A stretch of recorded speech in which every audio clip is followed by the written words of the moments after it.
हाय दोस्तों, इस वीडियो में मैं आपको बताऊंगा कि अपन अपस्टॉक में अपना अकाउंट कैसे बना सकते हैं। तो अपस्टॉक में अकाउंट बनाने के लिए अपन को अपस्टॉक के अकाउंट ओपनिंग पेज पर आना पड़ेगा। जैसे मैं यहाँ पे आया हूँ, आप डिस्क्रिप्शन में नीचे दिए गए लिंक पे क्लिक करके डायरेक्टली इस पेज पर आ सकते हैं। और दोस्तों, आगे बढ़ने से पहले मैं आपको बताना चाहता हूँ कि एक ऑफर हमारी तरफ से भी है आप लोगों के लिए। अगर आप नीचे दिए गए लिंक पर क्लिक करके अपना अकाउंट बना रहे हैं तो हम आपको 200 रुपए का कैशबैक प्रोवाइड कर देंगे जैसे ही आपका अकाउंट क्रिएट हो जाएगा। तो नीचे डिस्क्रिप्शन में आपको कैशबैक फॉर्म की लिंक भी मिल जाएगी, तो वहां पे आप कैशबैक फॉर्म भी फिल कर दीजिए साथ साथ। तो चलिए अपन अपने अपस्टॉक का अकाउंट ओपनिंग स्टेप्स को देख लेते हैं। तो अकाउंट ओपनिंग पेज पर सबसे पहले यहाँ पे आपको अपना ईमेल एड्रेस डालना पड़ेगा। यहाँ पे आपको अपना मोबाइल नंबर डालना पड़ेगा। उसके बाद आप सेंड ओटीपी पर क्लिक कर देंगे। तो सेंड ओटीपी पर क्लिक करने के बाद आपके मोबाइल नंबर पर एक ओटीपी आएगा। वो ओटीपी डालने के बाद आप वेरीफाई पर क्लिक कर दीजिए।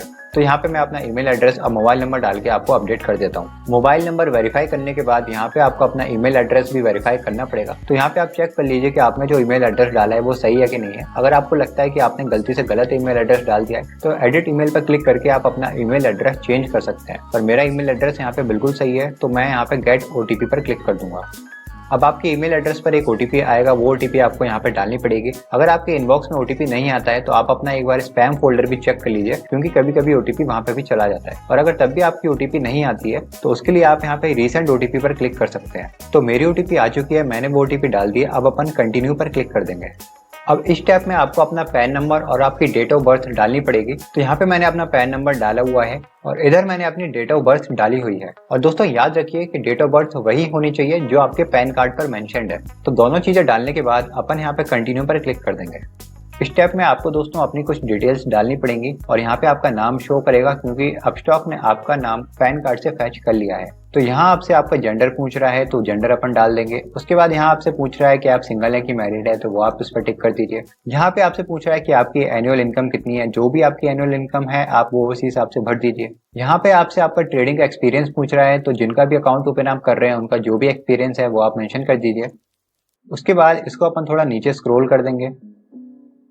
तो यहाँ आपसे आपकी ऑक्यूपेशन पूछ रहा है कि आप क्या काम करते हैं, तो आप इसमें से सिलेक्ट करके वो डाल दीजिए। अब यहाँ पे पूछ रहा है आर यू पॉलिटिकली एक्सपोर्ट, तो इसको आपको नो करना है। अब यहाँ आपसे पूछ रहा है is your country of tax residency India, क्या आप इंडिया में ही सिर्फ टैक्स देते हैं। अगर आप सिर्फ इंडिया में ही टैक्स देते हैं तो इसको यस रखिए। अगर आप इंडिया के बाहर भी टैक्स देते हैं तो आप नो करके वहाँ पे डिटेल्स डाल सकते हैं। और दोस्तों अगर आप टैक्स नहीं भी देते हैं और आप इंडिया में ही रहते हैं तब भी आपको यहाँ पे यस पर टिक करना है। तो चलिए इसको थोड़ा अपन और नीचे स्क्रॉल कर देते हैं। तो आप दोस्तों इसको अगर पढ़ना चाहते हैं तो आप पढ़ सकते हैं, वरना फिर आप यहाँ पे डायरेक्टली टिक कर दीजिए। फिर आप यहाँ पे कंटिन्यू पर क्लिक कर दीजिए।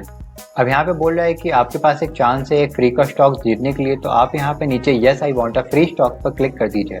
अब यहाँ पे आपको अपना एड्रेस दिखाई दे रहा होगा, तो आप एक बार चेक कर लीजिए कि आपका एड्रेस सही है कि नहीं है। तो मेरा एड्रेस यहाँ पे बिल्कुल सही है, तो अपन यहाँ पे yes these details are correct पे क्लिक कर देंगे। अब दोस्तों इस स्टेप में ऐसा हो सकता है कि आपको यहाँ पे अपना एड्रेस नहीं दिखाई दे, इसकी जगह आपको डिजी लॉकर वाला स्टेप दिखाई दे सकता है। वो ऐसा इसलिए होगा क्योंकि अगर आपका ये पहली बार डीमैट अकाउंट अगर आप ओपन कर रहे हैं तो आपको डिजी लॉकर वाला स्टेप दिखाई देगा। लेकिन अगर आपका ऑलरेडी किसी और ब्रोकर में डीमैट अकाउंट है तब आपको ये वाला स्टेप जहाँ पे आपका एड्रेस ऑलरेडी दिखाई दे रहा है, ये वाला एड्रेस आपको दिखाई देगा, क्योंकि इन्होंने आपका डेटा ऑलरेडी फेच कर लिया है। लेकिन अगर आप first time demat account open करने जा रहे हैं तो आपको डिजी लॉकर वाला स्टेप करना पड़ेगा। तो वो स्टेप मैं आपको दिखा देता हूँ। तो जो स्टेप अभी आपने करेंटली देखा उसके जगह आपको यहाँ पे डिजी लॉकर वाला स्टेप करना पड़ेगा। तो इस स्टेप को करने के लिए आपका जो मोबाइल नंबर है वो आपके आधार कार्ड से लिंक होना चाहिए। और जरूरी नहीं है कि जो नंबर आपने रजिस्टर किया है अपस्टॉक में वही नंबर आपका आधार कार्ड से लिंक हो, कोई और नंबर भी आपके आधार कार्ड से लिंक होगा तो भी आपका काम चल जाएगा। बस उस नंबर पर एक ओटीपी जाएगा, वो ओटीपी आपको डालना पड़ेगा। तो डिजी लॉकर वाला स्टेप कंप्लीट करने के लिए अपन यहाँ पे कनेक्ट नाउ पर क्लिक कर देंगे। उसके बाद यहाँ पे अपन प्रोसीड पे क्लिक करेंगे। फिर अगली विंडो अपन के पास ऐसी खुल के आएगी। यहाँ पे अपन को अपना आधार कार्ड नंबर डालना है। चलिए मैंने अपना आधार कार्ड नंबर डाल दिया है। फिर अपन यहाँ पे इस पे नेक्स्ट पर क्लिक कर देंगे। अब आपका जो मोबाइल नंबर लिंक होगा आधार से उस पर एक ओटीपी आएगी, तो वो ओटीपी अपन को यहाँ पे डालनी है। ओटीपी डालने के बाद अपन यहाँ पे इस कंटिन्यू वाले ऑप्शन पे क्लिक कर देंगे। तो अगले स्टेप पे यहाँ पे आपको अपना डिजिटल सिग्नेचर करना है। तो यहाँ पे जो आप बॉक्स देख रहे हैं यहाँ पे इधर आपको अपना सिग्नेचर करना है। और याद रखिए कि जो आपका सिग्नेचर आपके पैन कार्ड पे है उसी जैसा ही सिग्नेचर करने की कोशिश करिएगा। तो यहाँ पे मैंने अपना सिग्नेचर इस बोर्ड पे कर दिया है। अब अपन यहाँ पे कंटिन्यू पर क्लिक कर देंगे।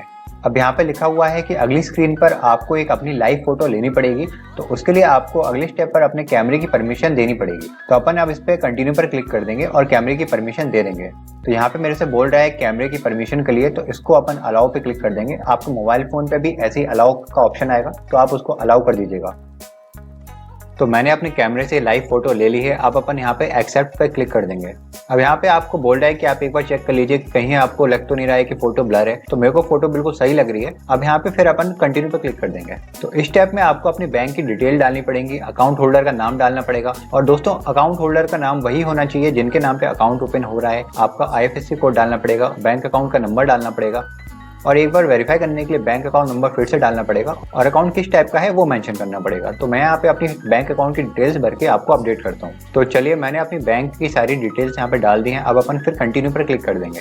अब यहाँ पे आपको दिख रहा होगा साइन अप फॉर फ्री पे, इसको अपन क्लिक कर देंगे। तो करंटली अपन को कोई भी चार्ज नहीं लग रहा है अकाउंट ओपन करने के लिए। तो कभी कभी ऐसा होता है कि अपन को अपस्टॉक में अकाउंट ओपन करने के लिए चार्ज लगता है, तो वो आपको यहाँ पे चार्ज शो करेगा जो भी उस टाइम पे चार्ज हो रहा होगा। लेकिन करंटली अकाउंट ओपनिंग अभी फ्री है, इसलिए अपना कोई भी चार्ज नहीं लग रहा है। तो इस पे क्लिक करने के बाद अपन इसको थोड़ा नीचे स्क्रॉल कर लेंगे। उसके बाद यहाँ पे आपसे पूछ रहा है कि आपका जो मोबाइल नंबर है क्या वो आपके आधार कार्ड से लिंक है। तो दोस्तों, अकाउंट ओपन ऑनलाइन करने के लिए आपका मोबाइल नंबर आपके आधार कार्ड से लिंक होना चाहिए। और जरूरी नहीं है कि जिस मोबाइल नंबर को आपने रजिस्टर किया है वही मोबाइल नंबर आपके आधार कार्ड से लिंक हो। कोई और मोबाइल नंबर भी लिंक हो तो कोई प्रॉब्लम नहीं है, बस उस पर एक OTP आएगी, तो वो OTP आपको डालनी पड़ेगी। तो मेरा मोबाइल नंबर यहाँ पे आधार कार्ड से लिंक है, तो अपन यहाँ पे यस पे क्लिक कर देंगे। उसके बाद फिर अपन को यहाँ पे कंटिन्यू के ऑप्शन पे क्लिक कर देंगे। तो यहाँ पे आपको बताया रहा है कि जो आपको अकाउंट ओपनिंग पे जो लिमिटेड ऑफर्स मिलेंगे वो आपको मिलने वाले हैं।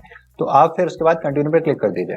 अब यहाँ पे आपसे पूछ रहा है कि क्या आपको फ्यूचर्स, ऑप्शंस, करेंसी या कमोडिटी वाला सेक्शन भी एक्टिवेट करवाना है क्या। तो मेरे को करंटली ये वाला सेक्शन एक्टिवेट नहीं करवाना है, इसलिए मैं इसको नो पे रहने दूंगा। अकाउंट ओपन होने के बाद अगर आप इन सेक्शन को एक्टिवेट करवाना चाहते हैं तब आप फिर से इसको एक्टिवेट करवा सकते हैं। अगर आप अकाउंट ओपनिंग के टाइम पे एक्टिवेट करवाना चाहते हैं तो आप इसको यस पे क्लिक कर दीजिए। उसके लिए आपको अपना इनकम प्रूफ अपलोड करना पड़ेगा।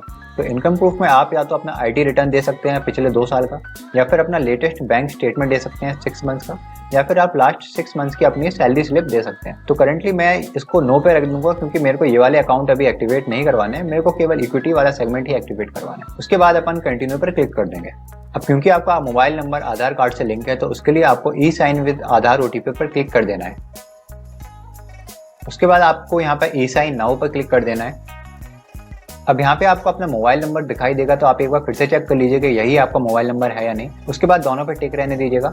उसके बाद फिर अपन को प्रोसीड टू e-साइन पे क्लिक कर देना है। फिर आपको यहाँ पे साइन नाउ पे क्लिक कर देंगे।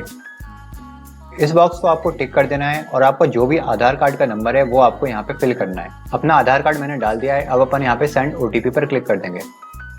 अब आपका जो भी रजिस्टर्ड मोबाइल नंबर होगा आपके आधार कार्ड से, उस पर एक OTP जाएगी, तो वो OTP आपको यहाँ पे डालनी है। OTP डालने के बाद आपको यहाँ पे वेरीफाई OTP पर क्लिक कर देना है। तो यहाँ अपना e-साइन भी कंप्लीट हो चुका है। तो अपने सारे अकाउंट ओपनिंग के स्टेप्स कंप्लीट हो चुके हैं, अपनी एप्लीकेशन सबमिट हो चुकी है। अब अपस्टॉक की टीम अपने डॉक्यूमेंट्स को वेरीफाई करेगी, उसके बाद अपना अकाउंट ओपन हो जाएगा और अपना जो भी ID पासवर्ड है वो आपकी ईमेल एड्रेस पे आ जाएगा। तो उम्मीद है आपको सारे स्टेप्स बहुत अच्छे से समझ में आ गए होंगे। अगर आपको फिर भी कोई डाउट है तो आप कमेंट सेक्शन में मुझसे पूछ सकते हैं। तो चलिए, मिलते हैं आप अगली वीडियो में, तब तक के लिए गुड बाय।